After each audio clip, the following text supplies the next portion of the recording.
नमस्कार, Anita's kitchen and गार्डनमध्ये आपल्या सर्वांचं स्वागत करते. तर आज आम्ही आलो आहोत आमच्या बागेमध्ये आणि इथे मी मुरांबा करण्यासाठी आंबे काढण्यासाठी आलेले आहे. तर जय आणि विवानसुद्धा माझ्यासोबत आले आहेत. तर त्यांची मोठी गडबड सुरू झाली आहे आंबे काढायची आणि ठेवायची.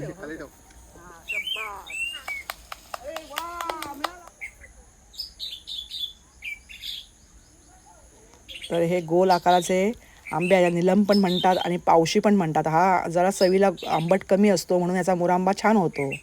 म्हणून मी ह्या आंब्यांचा नेहमी मुरांबा करते. तर आपण आता किचनमध्ये जाऊया. तर हे पहा असे गोल आंबे आहेत हे. तर आपण आता हे साली काढून घेऊया आणि आपण आता हे किसणार आहोत साली काढून. तर हे चवीला थोडे आंबट कमी असतात म्हणून ह्याचा मुरांब्यासाठी मी उपयोग दरवर्षी करते. ह्याचा मुरांबा खूप छान होतो. तर ह्याला पावशीचे आंबे देखील म्हणतात आमच्याकडे. तर अशा पद्धतीने आपण हे सर्व आंबे किसून घेतलेले आहेत. तर 1 किलो हा आंब्याचा किस झालेला आहे. त्यासाठी मी अर्धा किलो साखर आणि अर्धा किलो गूळ घेतलेला आहे. तुम्ही पूर्ण गूळ किंवा पूर्ण साखर देखील वापरू शकता. तर आपण आता हे गॅसवर ठेवून मंद आचेवर आपण हे शिजवायचं आहे. 25 लवंगा घातल्या आहेत, 4-5 दालचिनी तुकडे घातलेले आहेत आणि हे छान असं उकळी येईपर्यंत शिजवायचं आहे. आणि ह्या विलायची आहेत हिरव्या, तर ह्या मी सालीसकट घालणार आहे. त्याचा सुगंध खूप छान येतो. साधारण अर्धा तास मी हे मध्यम गॅसवर मुरांबा शिजवलेला आहे. तर हे साधं मीठ आणि सैंधव मीठ मी मिक्स करून घातलेलं आहे आणि छान मिक्स करून मी आता हे खाली उतरवून ठेवलं आहे. तर आता आपण मुरांबा चेक करायचा आहे. तर आपल्यालाच एक पहिली खूण म्हणजे हात चमकतो, याला एक चमक येते तयार झाला की. आणि असा घट्टसर पाहिजे तो व्हायला आणि असाच काविलता उभा करायचा. उभा राहिला म्हणजे आपला मुरांबा तयार झालेला आहे. चला तर मग आपला मुरांबा तयार आहे. बघा किती छान रंग आला आहे आणि असा घट्टसर तो व्हायला पाहिजे. तर आपल्या परीक्षक आता जय परीक्षक बाहेर आहेत, त्यांच्याकडे टेस्टिंगला देऊया आपण.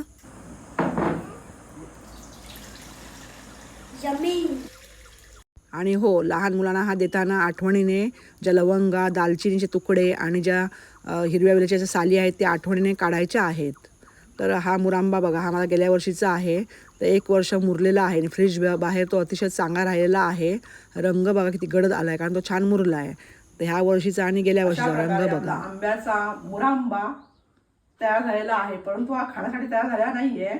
हा 1 महिन्यानंतर खायचा आहे, कारण तो अजून मुरायचा आहे. म्हणूनच त्याचं नाव आहे मुरांबा. साखरेत किंवा गुळात जो मुरतो आंबा तो मुरांबा.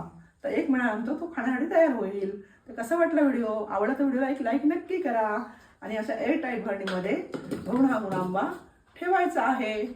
तुम्हाला पोळीसोबत खायला मिळतो. लहान मुलांना तुम्हाला चपातीसोबत जामसारखा देता येतो आणि मुलांना फार आवडतो. असा हा मुरांबा तुम्ही करून ठेवा. तर कधी करणार मुरांबा? व्हिडिओ पाहण्यासाठी खूप खूप धन्यवाद.